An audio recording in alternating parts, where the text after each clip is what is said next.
Okay, you're about to take that sledgehammer through your kitchen wall, and I'm telling you to stop what you're doing, wait, and put the sledgehammer down. Walk away slowly, and for the love of all things sanity, don't be the person who turns their $350,000 house into the $500,000 outlier that nobody wants to buy. I know we scroll TikTok, we scroll Instagram, watch HGTV and YouTube, and we think, oh, this will change my life. I'm gonna turn this dining room into this beautiful mud room. But the truth is, here in Georgia, some renovations actually cost you money when you go to sell, or worse, they can make your house sit on the market for forever. So let me save you some heartache and probably some cash, because I'm breaking down the biggest home renovation regrets that I see all the time here in Georgia.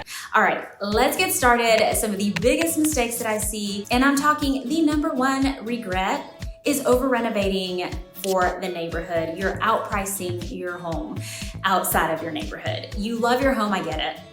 You start to make it amazing by adding upgrades, and before you know it, you've spent $75,000 on a kitchen renovation. You may say, well, that's not that bad. Well, what if you live in a neighborhood where your median home price is $375,000? You bought for close to that, and all of a sudden, in order for you to sell and make money, you have to sell for almost $100,000 more.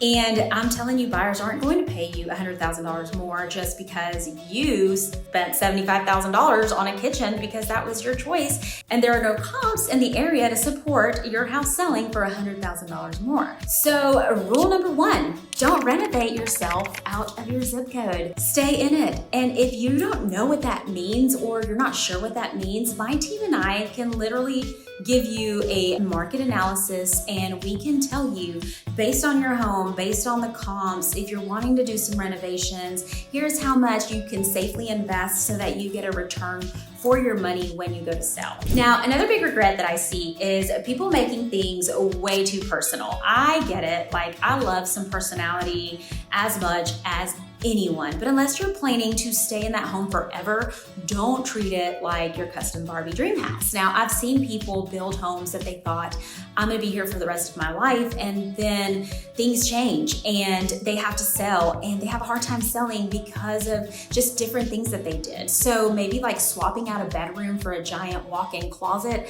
turning a pantry into a wine cellar. You might love it, but buyers see that as a problem, because here's a fun fact. So NAR, the National Association of Realtors, says that over half of buyers will pay more for a move-in ready home with neutral finishes.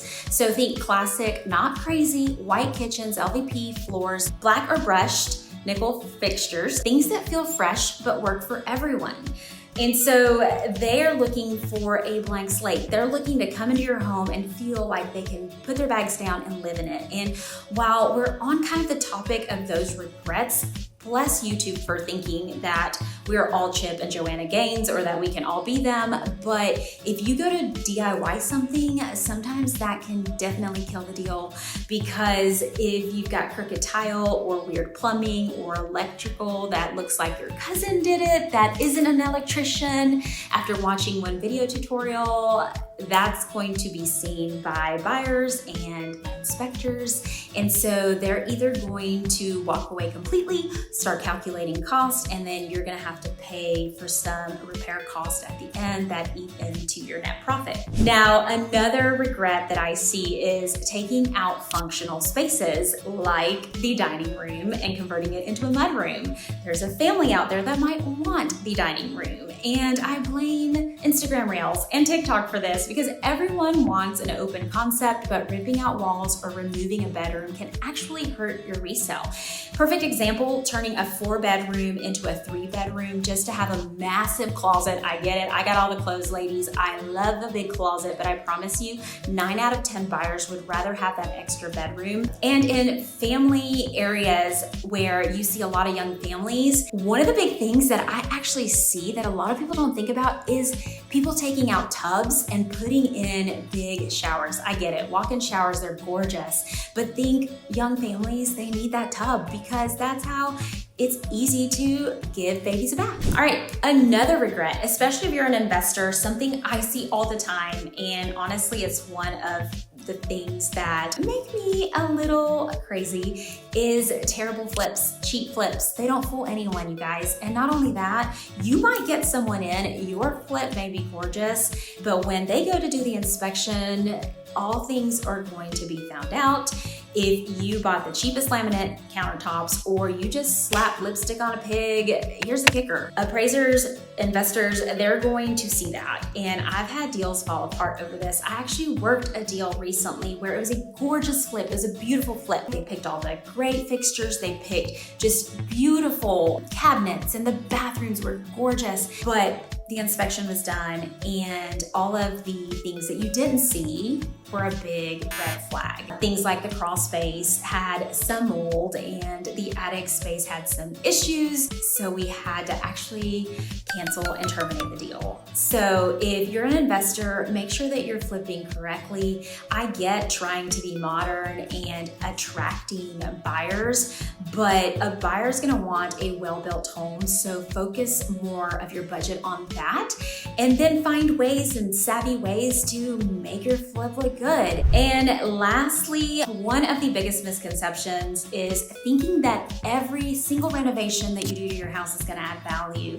I'm sorry, it doesn't. Some do, but many don't. And for example, you think, oh wow, I am going to do a major haul of my kitchen and I'm gonna upscale bathrooms, I'm gonna add in a pool. You might only get half of what you spent when you go to sell. You might decide I'm gonna finish this basement, and people don't realize that the basement square footage is only valued at half of what your main level square footage is valued at.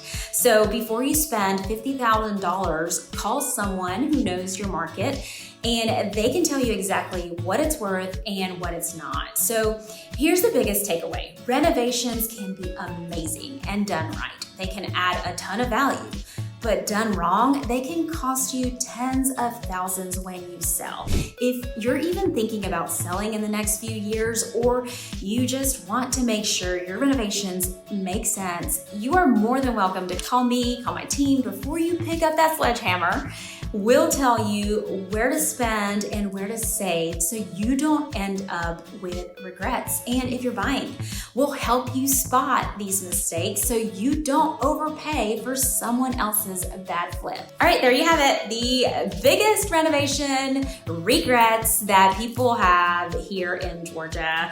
My name is Maggie Turno with the Turno Realty Group, and I have worked and lived and played here in the greater Athens area for over 20 years. My team and I help families just like you move to Georgia, move out of Georgia sometimes, unfortunately, move around Georgia. We help hundreds of families every year, and we'd love to help you. So I hope this was helpful, and if it was helpful, will you do me a favor? Will you like it? Will you comment? If you have a question, let me know, and will you subscribe so that you don't miss the next episode? And again, thanks for watching, and I'll talk to y'all later, y'all. See ya.